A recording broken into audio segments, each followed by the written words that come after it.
Kulesi sigcawu umsolwa wokuqala Muzikawukhulelwa Sibiya ulokhu ephike njalo ukuthi Wayes'Egoli ngesikhathi kubulawa uMeyiwa. Uthi weza eGoli wasebuyela emuva. Kodwa-ke ngokobufakazi obushiwo u-Gininda, uSibiya wonke umlando wokusebenza kwe-akhawunti yakhe yasebhange ama-transactions ukhomba ukuthi Wayes'Egoli ngo-2014.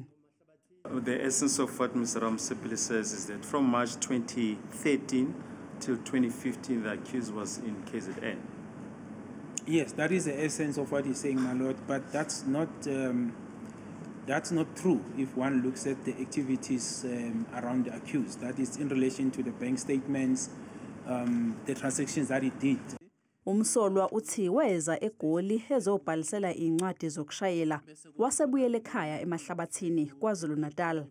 UGininda uthi lokho akulona iqiniso.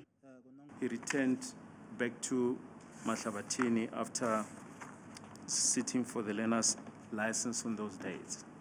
Yes. Well, my lord, this is not consistent with the bank records.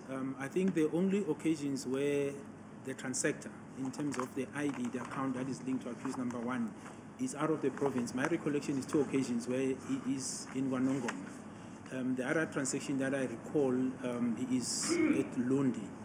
But the rest of the time, for the most period of 2014, the transactions are taking place in Phosphorus. Icala lizoqhubeka kusasa.